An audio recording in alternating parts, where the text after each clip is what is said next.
आइए देखते हैं सीबीआई पर राहुल का क्या कहना है। सीबीआई के चीफ को 1 बजे रात को निकाला जी। क्यों निकाला? क्योंकि सीबीआई के चीफ राफेल पे इंक्वायरी शुरू करना चाह रहे थे। अब सीबीआई चीफ रीइंस्टेट हो गए हैं तो थोड़ा तो न्याय मिला। अब देखते हैं आगे क्या होता है। कांग्रेस के सीनियर लीडर कपिल सिब्बल ने कहा है कि सीबीआई पर आया कोर्ट का फैसला तारीखी फैसला है। मरकजी हुकूमत और सीबीसी की आपसी तालमेल सामने आ गई है। मजीद इस मामले में कपिल सिब्बल से बात की हमारी नुमाइंदा रंजीता झा ने। कांग्रेस वरिष्ठ नेता कपिल सिब्बल हमारे साथ है बात करने के लिए। सिब्बल साहब, सीबीआई वर्सेस सीबीआई का जो झगड़ा था उस पर आज सुप्रीम कोर्ट का फैसला आया है, इस फैसले को आप किस तरह देखते हैं? ये तो ऐतिहासिक फैसला है और ऐसा लगता है कि केंद्र सरकार और सीबीसी तालमेल कर रहे थे एक दूसरे से और इनका मकसद ये था कि किसी तरीके से भी डायरेक्टर सीबीआई को वहाँ से हटाया जाए और मैं समझता हूँ कि ये जो उनका प्रयास था ये सुप्रीम कोर्ट ने आज रद्द कर दिया और कहा कि ये दोनों फैसले असंवैधानिक थे। एक सीबीसी का फैसला और केंद्र सरकार का फैसला कि उनको जब तक जांच नहीं होती तब तक उनको पद से हटाया जाए।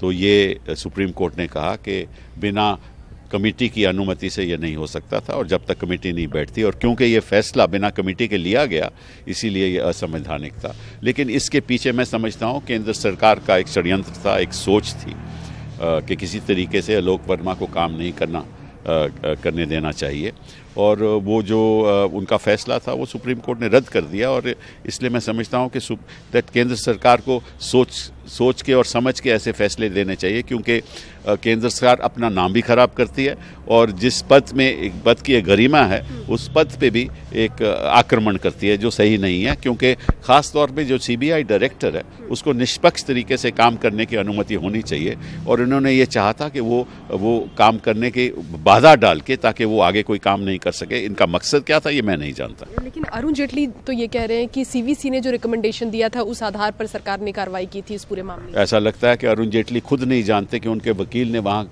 चर्चा क्या की थी कोर्ट में। वकील साहब ने ये कहा था कि एक सीबीआई डायरेक्टर और साथ में एक दूसरा स्पेशल डायरेक्टर आपस में इतना झगड़ा बढ़ गया है कि सरकार इसको अनदेखी नहीं कर सकती, इसकी अनदेखी नहीं कर सकती, इसलिए हमें इंटरफेयर करना ज़रूरी हो गया। तो इसमें कोई सीबीसी की बात नहीं थी। ये तो बहस इनके वकील ने की, इनके सोलिसिटर जनरल के नहीं।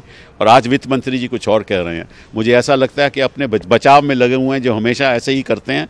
ये केंद्र सरकार हमेशा ऐसा करती है। जब सरकार इनके ऊपर एक फैसला रद्द करती है तो ये कहती है कि हमारा कोई लेना देना नहीं था। यही अरुण जेटली जी कर रहे हैं। साजिश की आप बात कर रहे हैं, क्या साजिश हो सकती है जिस तरह की कार्रवाई की केंद्र सरकार ने? ये तो उन्होंने वही बता सकते हैं कि क्या साजिश हो सकती है, क्योंकि ये फैसला रात को 12 बजे करना, डिमोनेटाइजेशन भी रात को 12 बजे हुआ था, जीएसटी की भी बैठक रात को हुई थी, ये भी 12 बजे हुआ। इनके रात के जो फैसले होते हैं ना, मैं समझता हूँ कि साजिश में ही होते होंगे, क्योंकि सब जगह अंधेरा होता है और कोई ना कोई इनके मन में कोई बात होती है जो छुपाना चाहते हैं।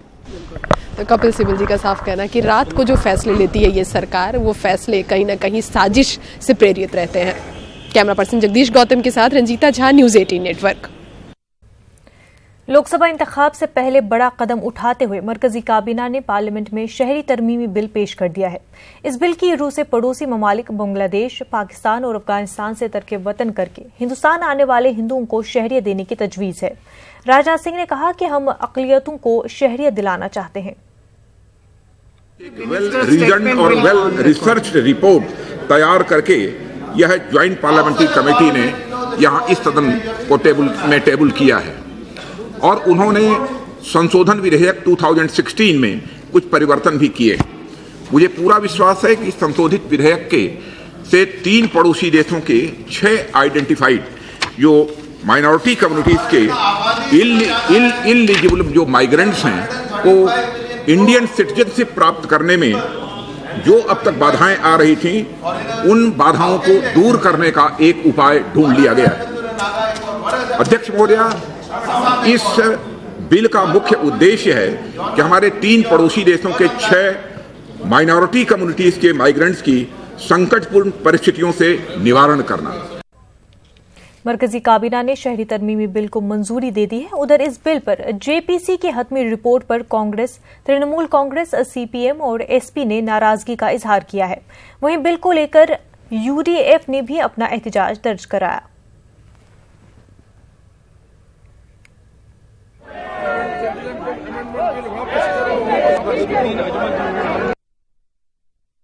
देखिए, ये जो विरोध हमारा है, जो अपोज है, वो सिटीजन अमेंडमेंटशिप के बिल का अपोज है। हम इसका अपोज करते रहेंगे और जब तक होगा। आज एजीपी ने साथ छोड़ा है, कल आसाम की बीजेपी भी इनका साथ छोड़ेगी, नहीं तो आसाम का एक भी आसामी इनको वोट नहीं देंगे। इनको अभी 2019 में पता चल जाएगा कि इस बिल को लाने का कितना बड़ा नुकसान हुआ है। इसलिए ये संविधान के खिलाफ है, ये एनआरसी के खिलाफ है और ये आसाम एकॉर्ड के खिलाफ है। इसलिए इनको फौरन वापस लेना चाहिए। नहीं लाएंगे तो 2019 में उनको इसका नतीजा भुगतना पड़ेगा।